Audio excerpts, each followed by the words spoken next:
least 10, 15 people in here that worked with my dad, that supported him, and that were encouraged and supported by him. I'm gonna just tell you one, okay, before I even start. There's a gentleman here I saw who walked up to me early, and I recognized him immediately. His name's Gary Martin. And Gary came to Lancaster when he was in the 6th grade, 5th grade, 6th grade. He already knew how to play the trumpet, and knew how to play the trumpet well, okay? And he, because of that, he went straight into the A band in the 6th grade. He was 11 years old, all right? And at the concert that year, in 1964, which I have this record sitting right back here, he played a solo called Pavane, a trumpet solo. It didn't make it into the band record. People know about the records. It didn't make it into the record, but it was on the reel-to-reel tape. And so that hasn't been heard since that night by anybody other than maybe my dad, okay? Because he had to edit the tape to see what was going to go on the record. So since 1964, so that's 60 years, that song hadn't been heard. I listened to it about 3 days ago because of the Lancaster Society for Historical Preservation and the fact that I had these reel-to-reel tapes. Those have now been digitized and they're on computer. That's part of how this thing started. So that's just one story.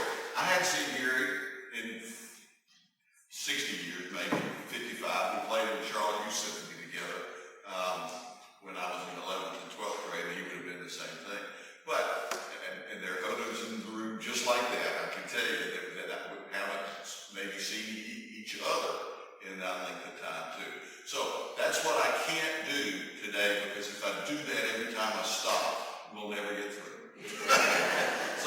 So I have to try not to do that, and I'll try to stay on message. So these were just pictures.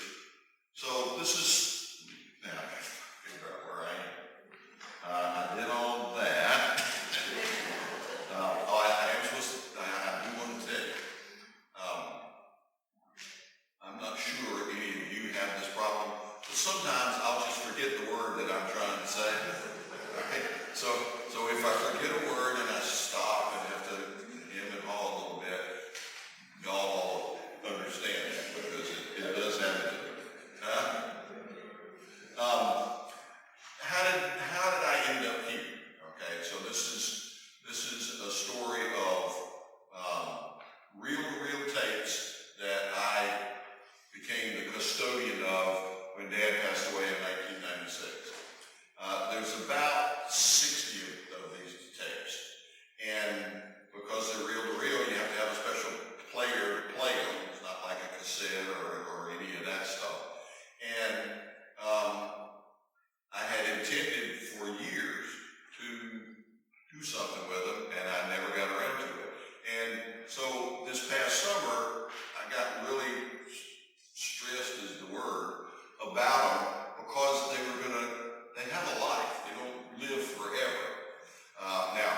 1968 concert, there might be 5 tapes. We didn't do all 5, we only did 2, so I had to pick.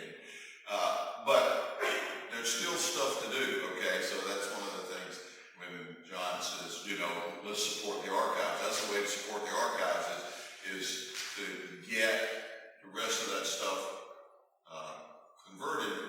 Because what I had found in studying all of this material is the more you look, the more you find. It's just like that. So,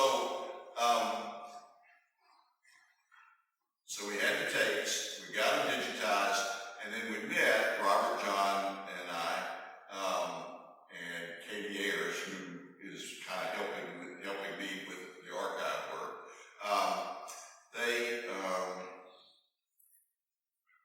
It was decided by my family that we were going to donate all of the stuff, and that's the best word for it, you know, all the stuff that Daddy had to the archives. Hey, Russell. To the archives, and I think the archives were excited about it because it's a lot of good stuff and it has applicability to Lancaster. It's just a time capsule. So we did that, and then some months later I was talking with John and he realized I can't shut up, and he asked me to do one of these conversations. So that's why I'm here. That's how I got here. And again, I'm excited. I want to mention one more person right off, and that's Mandy Cato, who I just met today, but who just wrote a wonderful article about Dad that brought back, I hope brought back lots of memories for people. So that's all of that. So what am I going to do? For the next hour, I'm going to tell you some stories and play some music. For the next, how much long? 45 minutes now, probably. The goal is to hopefully tell you some things about Dad that you didn't know. Because, like I said, Robert Folks has wrote a wonderful thing when Dad was inducted into the Education Hall of Fame. He did a lot of research, so he's put stuff out there in the paper that talks about it. Mandy's article talks about it. Y'all all have your own memories. But I'm hoping that these things aren't things you don't know. And everything I show you is supported by material that will be in the archive. So that's, I'm going to say the archive a lot because that's a real important thing for this thing. Let's see where this is. No, that was that one. Let's catch up. What's in the archive?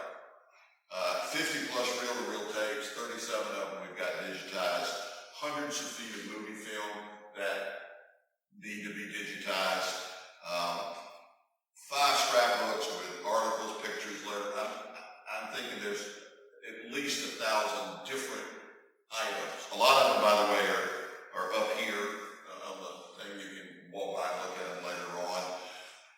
I'd say 100, but thousands of pictures and slides and negatives. He just took everything. We got Golden Girl costumes. We got traveling outfits from the Golden Girls and the Hurricanettes. My sister-in-law was a majorette, and she kept all of this stuff, you know. So we got it. She brought it up this weekend, so we got that. So it's all there. The work of the archive is going to be to catalog, number, put a little synopsis of all this stuff. So as I started learning about archives, one of the conflicts in the archive world is preservation versus accessibility. And so there's got to be a balance in that thing. Dad's life, again, y'all know, he was born in 1924.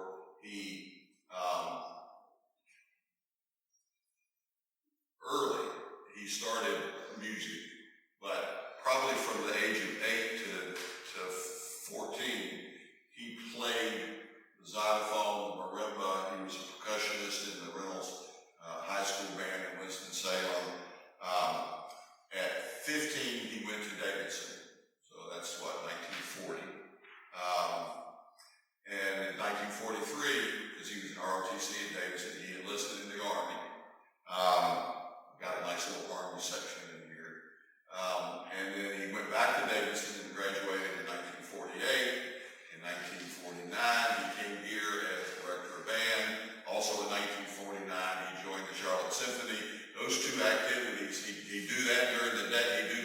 teach during the day, and he'd go play in the symphony at night, going up and down the road to Charlotte a lot. And he retired in 1981, and he died in 1996. So, first story. Let me catch up. First story, I call it the band theme song. In 1959, the musical Gypsy came out. Okay, and one of the songs in that was "Everything's Coming Up Roses." Now, I don't know the sequence of this, okay, but I just know it all happened around the same time. So the musical came out. Lancaster is the Red Rose City. And so, I'm going to say that because nobody's going to contradict me. If you know a better story, you can. But my dad said, well, we're the Red Rose City, and so everything coming up roses is going to be our theme song, the band's theme song. But he didn't have the music, so he arranged it himself for the band. And that's what this is. So that's just where he said, and he said, do not give up under any circumstances. What he would do is he'd make copies of each part, and he would give that to the students for them to learn, but he didn't want to lose the main part. This first clarinet part. So that all the parts are in there, okay, for every instrument.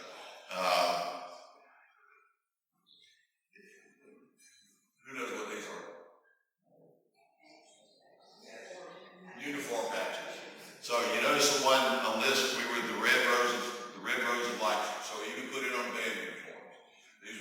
These were band patches from the 60s. I don't know.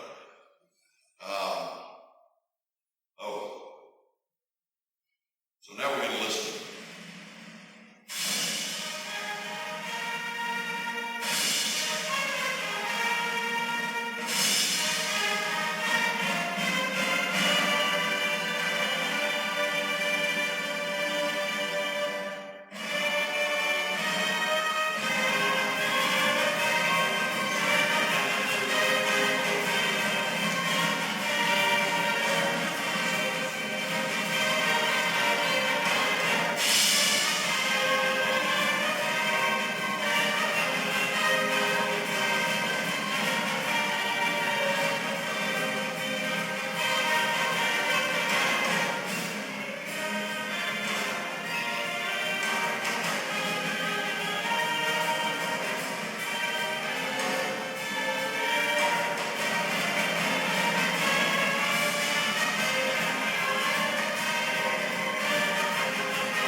Is that every concert there was always more music than there was time on the albums, and again, for those who don't know, for a period of time, they would have a spring concert, and in the spring concert they would record it, and then they would make albums from the concert, and they would sell those albums as a way to raise money for the band, and as a way for parents and folks to have memories. I already had somebody tell me today, oh, I got that album. So, but the fact that we got this music and it's digitized and it's available, it's going to be available. We still got to work through the hows of it, but it's going to be available for people to listen to. And again, some of this stuff hadn't been heard since it was played. Okay, I know that. So that's first story.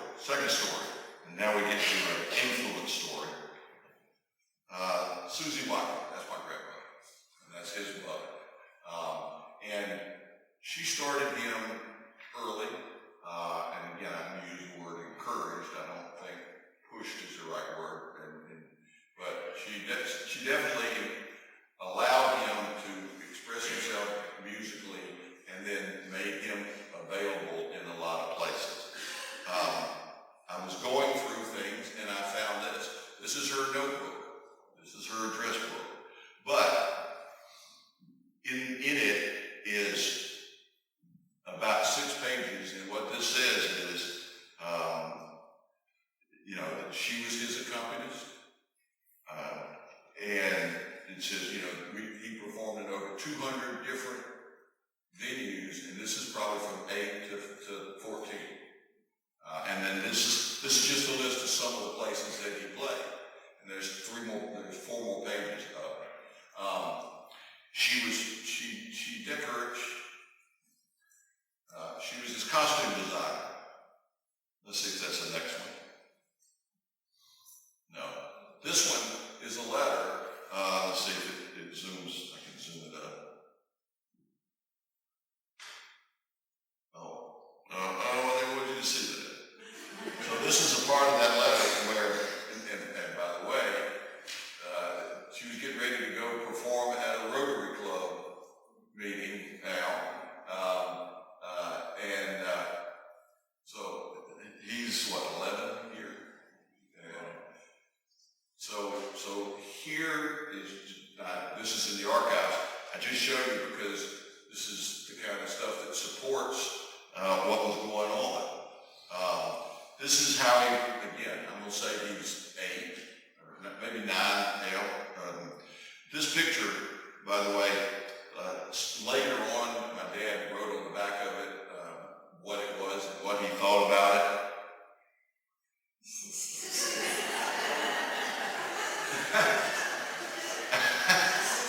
So obviously he didn't think much of how he was dressed up, but and that xylophone, it tells you how. It's like this. A real xylophone is huge. He's playing on a xylophone that's half size.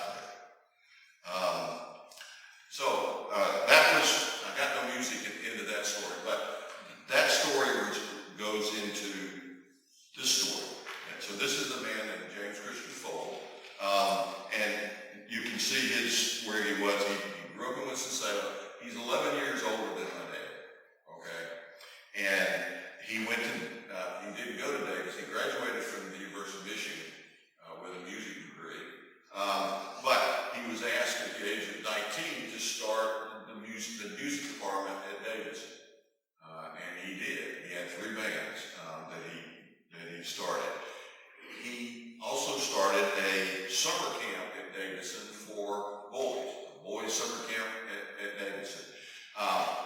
My dad and a bunch of guys from Winston-Salem went to that camp. That camp later became Transylvania Music Camp in Brevard. I'm sorry? You went to the camp. So that story's everywhere. And he was a Charlotte Symphony conductor when my dad started in the Charlotte Symphony. And in the Moravian Church, he was life to death in the Moravian Church as a musicologist, as a church member, and as a conductor of a lot of the music that happened in the Moravian Church. He brought my dad into all of these things. He exposed him to all of these things. He asked my dad very early to start playing in the Easter services with the Moravian Church in the 7 Last Words of Christ, which is a theater was a Moravian tradition at Easter. My dad went to Davidson on a music scholarship and got a music degree. My dad started the Charlotte Symphony when he was the orchestra conductor. This man had a profound influence on my dad. It can't be emphasized how much.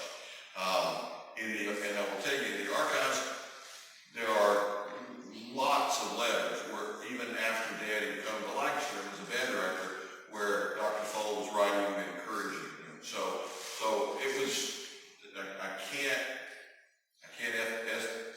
emphasize enough how much my dad took from this man in terms of his influence. Here was where Dad went to Davidson and played in one of the concerts for Davidson. This is Transylvania Music Camp again. This is just kind of repeating what I said. Dad was a counselor that was good. That was one of the words I couldn't remember the other day. Dad was a counselor at Transylvania.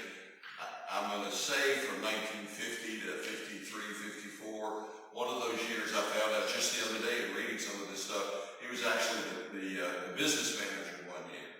I was there when I was 3 and 4.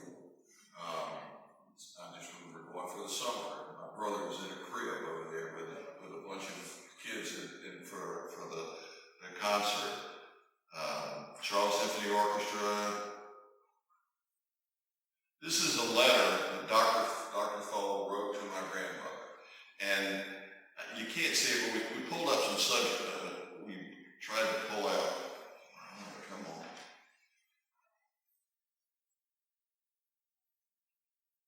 Oh, there you go. In this part, he's just telling my grandmother what a great job Dad did playing. And again, Dad's 14 here, okay? Playing for a concert for the band with the band at Davidson. And then he goes on.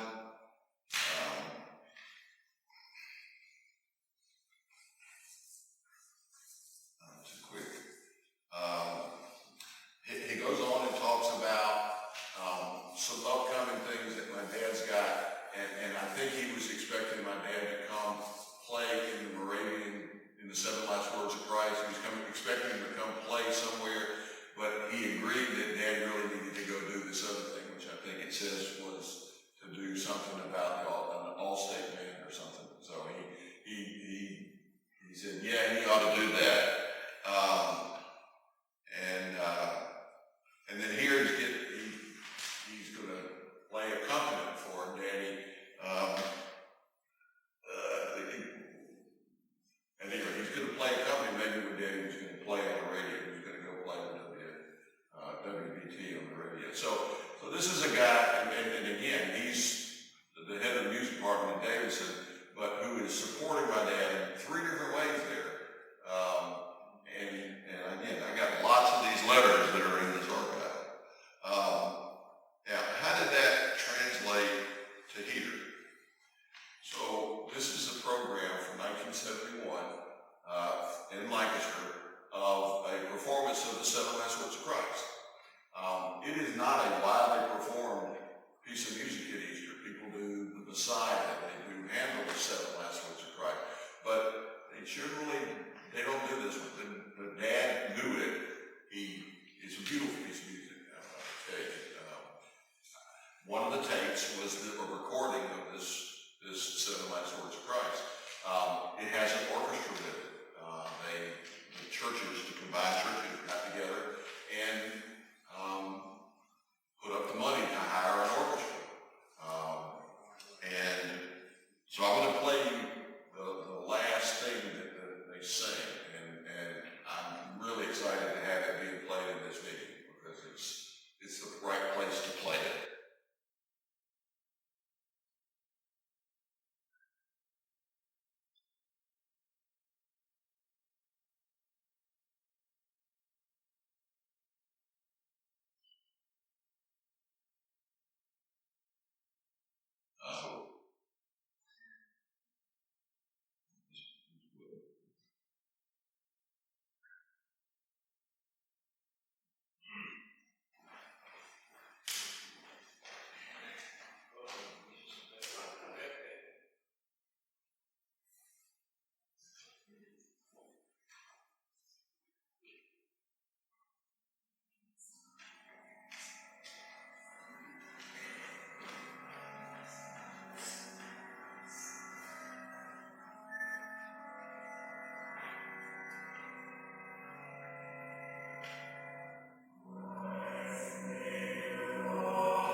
sing in that, Martin Johnson? Huh? Oh yeah, like I said, I think I played the French horn in it actually. But we used to sing this in the First Presbyterian Church pretty regularly. So that was Seven Last Words of Christ, and Foal and my mom together. The Army. Does the Army have influence on people? I know it did my dad. This will share some things. This is his commendation where he won the Silver Star. He went in over there in 1944. He was in a battle. It tells you all about it. I'm not going to. He won the Silver Star, the Bronze Star for combat. Out of that combat, he didn't get injured, but he got frozen feet. Okay, so with frozen feet, he ended up in the hospital. This is a part of his service record. It shows where he was at different times, and we're going to pull out. This section shows where he was in the hospital in France at a particular time around Christmas in 1944. Now, the reason I show this is to emphasize the fact that my dad saved everything. Everything. It is incredible. And what I'm going to show you next just blows my mind. Because while he was in that hospital in 1944 in France with frozen feet, at Christmas they had a Christmas dinner. And this is the menu from that Christmas dinner. It's back here. It's about this big. Okay. Now, what would possess him to say that? I just don't understand, but he did, and it's in the archive. Like I said,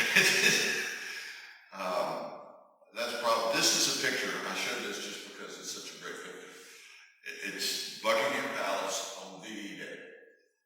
Picture in Europe Day. So he was in London on VE Day, and he went down to Buckingham Palace where all the crowds were celebrating the end of World War II in Europe.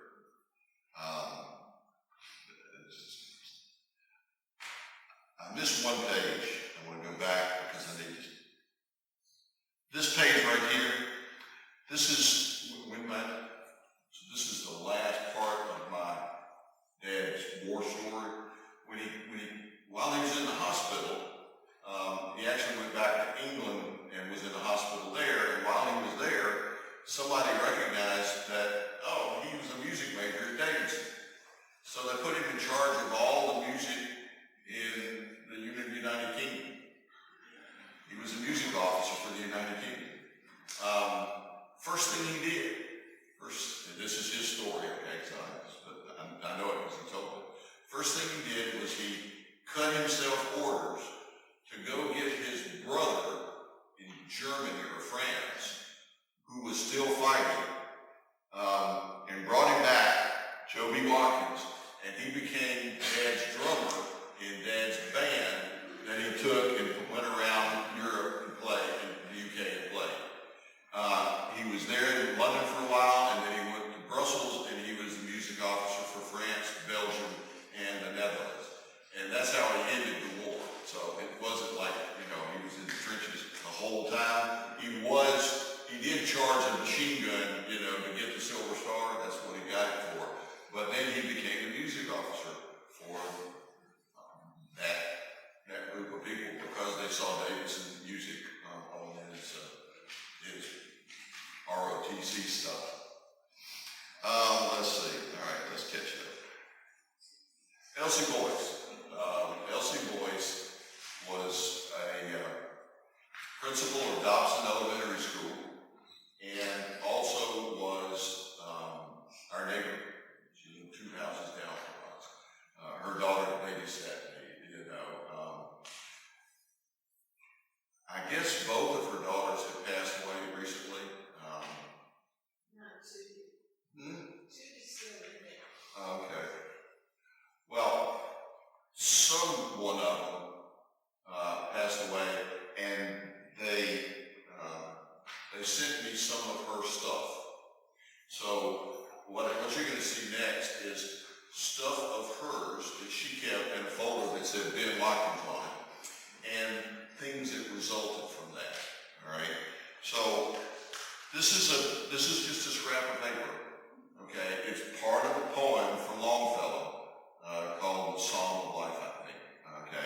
And she would send Daddy these things and say, write music to it. Okay. So he did.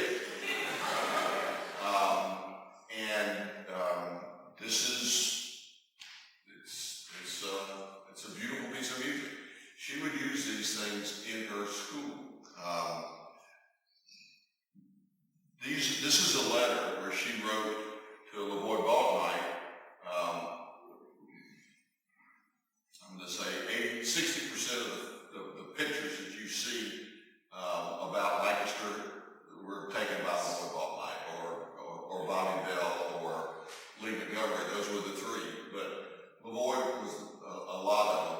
My dad actually roomed with Lavoy when he came to Lancaster. He and Ray Dennis. And it's nice to be able to say those names and have people know who you're talking about. And not have to explain it. So here's a letter where she wrote to Lavoy asking for one of these pictures. This is a glamour shot Dad had taken in 1949. Okay, now that's not when this is. This is later. But she wanted this because she had that piece of music on the wall in Dobson, and she used it as a teaching tool, and she wanted to have a picture on there. I think it says in there, and I don't think we pulled this out, but and this shows you how she was before her time. The poem has a thing, it's lives of great men, all something, I forget, but she always referred to it as lives of great men and women. Because she was teaching both of them.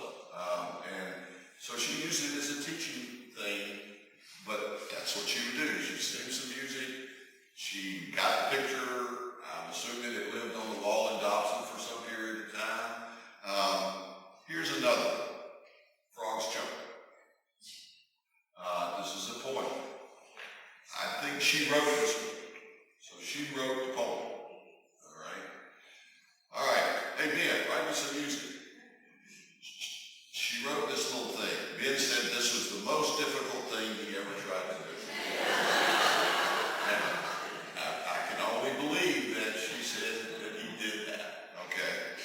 But he wrote the music. Now, the thing that's most interesting about this, I have no idea whether this has ever been played by anybody or sung by anybody. Anybody here go to Dobson Elementary? You remember, if so, do you remember singing it?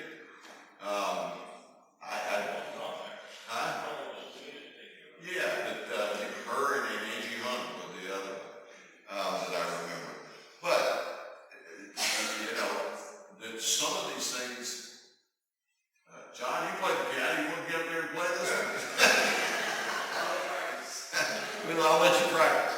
I don't know whether this ever, I'm sure she used it in school because he's giving instructions there about how you're supposed to teach it, how you're supposed to use it. That's what the words say. So I always think about, when I think about this voice, she used to walk around her neighborhood and all the wiley ladies were sitting over there. So they lived across the street from us. But she would walk around the neighborhood right up until when she was in her 90s.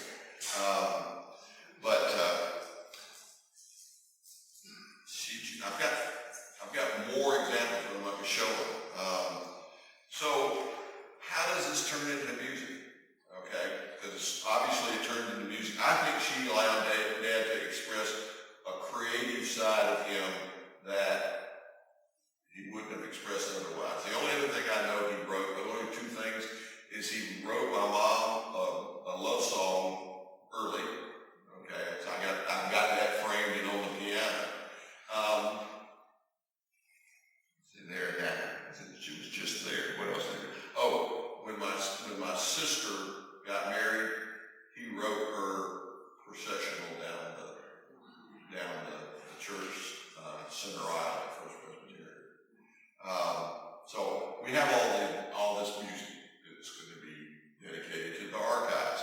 Now, here again, this is 1964, so the music that came off that we played before, the Everything Coming Up Roses, it's on this record.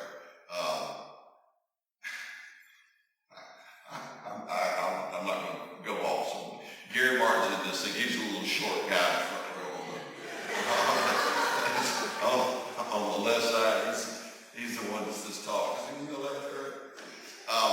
But on this one, not only was the band there, but they got the combined choruses of Dobson and Rice, and there was, as it says there was over 100 5th and 6th graders. I was one of those. I was in the 6th grade that year. They sang 2 numbers with the band, one of which we're getting ready to hear. It's called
was model railroading, one was furniture making, and one was making violins. Okay, and all of these took place down in the basement of our house on Edward Court. I don't know whether they built a basement in anticipation of this, because the house didn't have basements, you know, just didn't have basements. But this was his first one, and our basement, let's say it was 12 by 15, maybe a little bit bigger. Okay, he covered the whole thing with a 4-foot table, 4-foot set of plywood, and he laid out this whole thing, and I got hundreds of pictures, 800 pictures, of this in various stages. He got through with it, took all these pictures, and wrote an article, sent it in the Model Railroad, they published it, and they tore it all down. He was done with his Model Railroad thing. There was a hole in the middle of it that you had to crawl under the table, and you come up in the middle, and then you would run all the trains. You can have four trains running at one time. It was not a train set for little boys. So we got to watch on the stairs. Every so often we get to come up under and push some buttons and stuff. But this was a time-consuming, and he was totally dedicated to it until he wasn't dedicated to it. And then he made furniture. Made 3 pieces of furniture. We have in our house, our china cabinet is one that he made. He loved walnut and wood, and so he made most of the stuff out of walnut. And there I did get to help. I got to help him bring stuff up and down the stairs. At that point, I was big enough that I could actually do a little heavy lifting. And then the last thing is, and I've got him sitting out over here. He made violins. He made, you can look at them later. He made 3 violins. They're in the style of Guarnerius as opposed to Stradivarius. Any of his hobbies, he had 3 or 4 stages. First stage was he would read everything he could get his hands on. Second thing he would do, he would buy all the tools that you needed to make whatever he was going to do. Some of the tools in the violin world, for instance, he had to make, okay, himself. The forms, the molds, the things that you use to bend stuff, he made all that stuff before he actually started to make the violins. He made 3 violins. One he traded to a lady in the Charlotte Symphony for my first car, 62 Carmendia.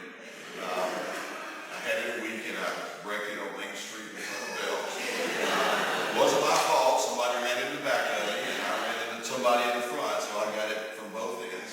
But we got it fixed. And the second one he sold to Karen Baumgartner. A lot of y'all remember Karen. She's a wonderful violinist, still plays today. And she also was a band director she started the first string program in Lancaster in the late 70s, thereabouts. And the third one my sister has over in England.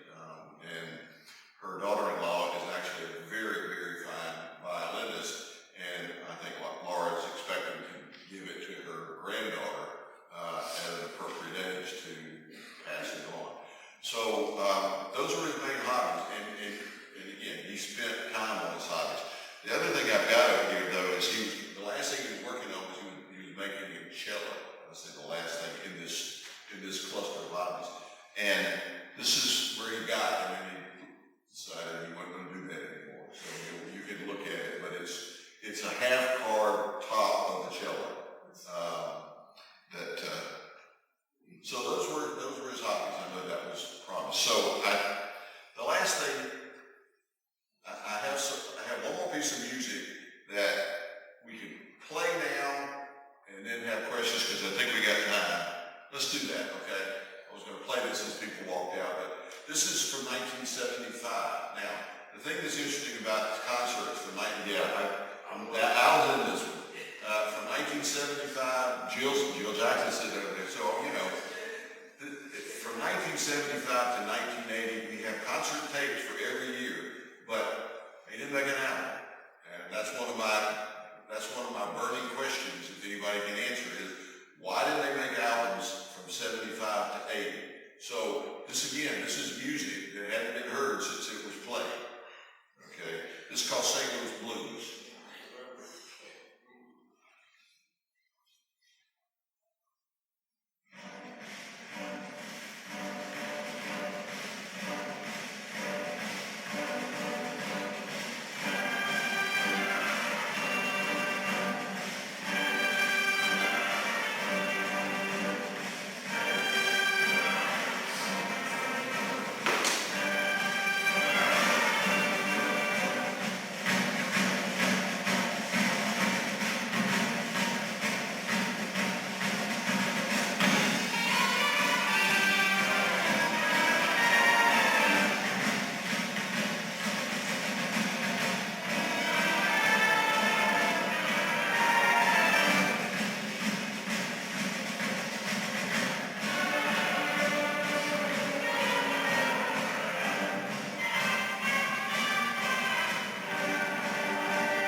say we're going to have to find some way to pay for the staff. So just we will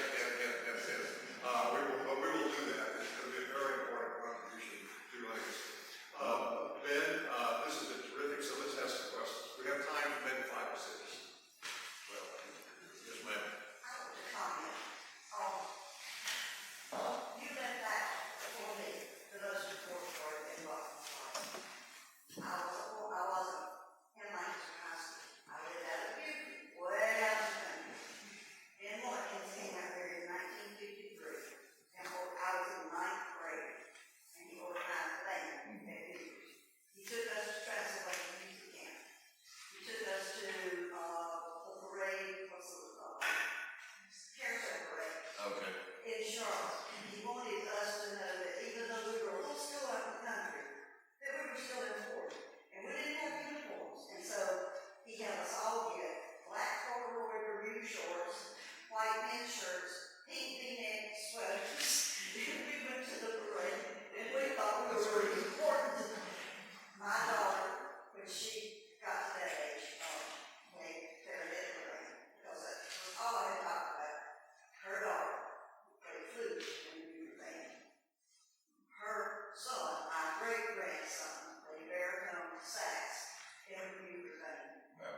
Your dad was just such a tremendous influence in my life. And he even gave me a picture of his brother Joe, all dressed up and sitting in the big band set where he was playing somewhere. He was really important in my life. Well, thank you for that. And that's a great story. I think one of the things I think Katie and I have talked about archiving the world is opening up some kind of thing, like, you know, NPR's got StoryCorps, where people go and talk about. I thought you were telling me, no, she's fanning. I know she's doing it.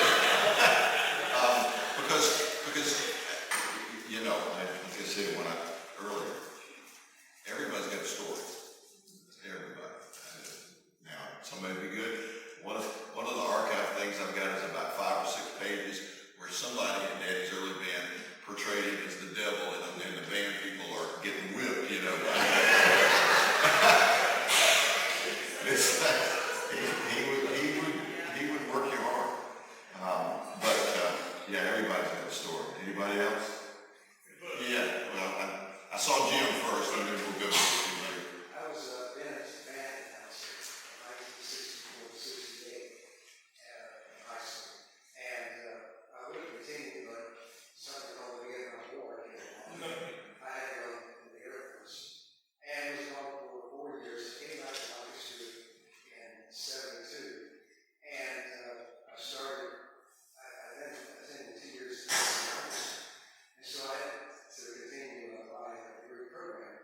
And I needed some electives, so Ben was teaching at Winthrop University, Music Appreciation 101. And I couldn't play a bit of music. I'd been exposed to all this music as a disc jockey at WLC up down the street, different venues, but we didn't play classical music. But at Ben's class at Winthrop, we played classical music. I was introduced to Grace. And as a result of that, later on, by the way, I got an A+ in this class. Later on, had a band with the kids, and they were in high school band, they were in college band at USC and Clemson. And we'd take them to Europe, and of course they don't see sites like Buckingham Palace, Eiffel Tower, Coliseum, and Rome, but they had to go to the symphony in these big cities because as kids, I would play classical music. As a result, Ben Watkins had introduced me to classical music. Jerry? And then, do you have any, was there any video of halftime shows back in the 60s, or is it just it's all recordings of just the music? The answer is maybe. When we did the digitizing, as I said, I went through the tapes and I picked the tapes that I could, that I knew pretty much were the right ones for each year. I also slipped in on the Historical Society